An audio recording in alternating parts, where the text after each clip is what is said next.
I'll get labeled as a hood rat from Queens. The overachieving Asian Harvard Law School, like, failed doctor.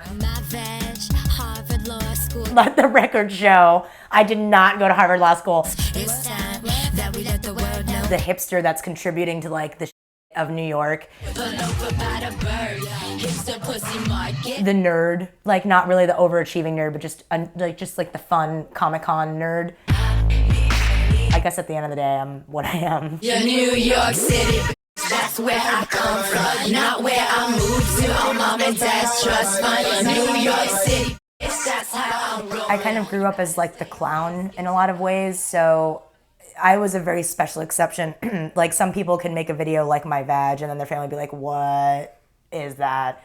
But for me, like, I was actually really surprised at how easy it was for the rest of my family to, like, kind of digest it. They were like, oh, well, that's obvious. Like, you're Nora, you're gonna do that. My veg, like an operatic ballad. Yo veg, like grandpa's cabbage. And my veg, effortless. Yo veg, post ads on Craigslist. My veg. When that came out, I was working in an office, and I emailed Edith Zimmerman, who was the editor at the time of The Hairpin. It was a feminist-oriented, smaller blog, and from there it just spread like wildfire.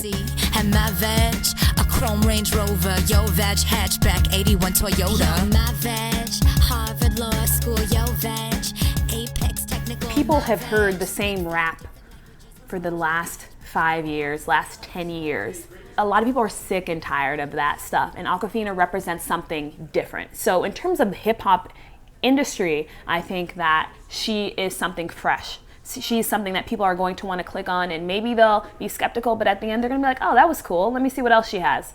Chrissy, you's a man beast. I love it when you yelling at me on the TV.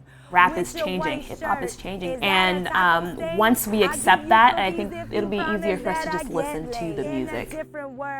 We would be lovers. We could have a foursome with Urkel and Sally Struthers. Do you think that people are gonna know who Sinbad is? Hopefully. I didn't grow up as traditional as a lot of other Asian people. My dad came to this country when he was very young, so he was, he played Little League, he delivered newspapers, he grew up in Whitestone, Queens. My mom passed away when I was pretty young, and my grandma helped raise me, so she lived with me in Queens for a while. She definitely was that kind of parent that kind of snickered when you made a really stupid joke for, like, a kid, like a really vulgar joke. She'd kind of be like, like when she wasn't supposed to. So I feel like by her allowing that, there's really no limits in, like, what I ever said or did or what I ever found funny. Mike Bloomberg, help me understand. A giant margarita's also gonna get bad. The comedic aspect is something that is so genuine to my personality, and music is something that has been a side thing. It's been more of a passion, where comedy is just a part of my identity. It's something that I never felt like I had to learn. Gonna get bad. A giant margarita's also gonna get bad.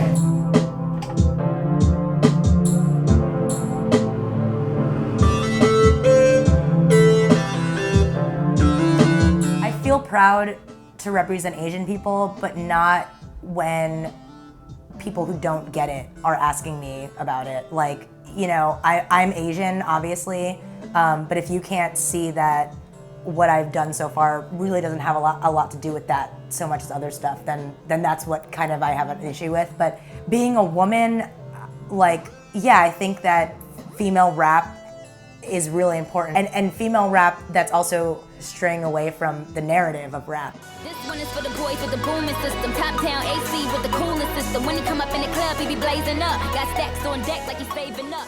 Women in general in hip hop are defying those stereotypes of what women should be in hip hop as the accessories. They're not the accessories anymore. Right now, in terms of women, the person who's killing the game right now, there are two women, Nicki Minaj, obviously, and you have Iggy Azalea, annihilating those stereotypes of women in hip hop. And and I think in her own way, Awkwafina is too. Women can be funny.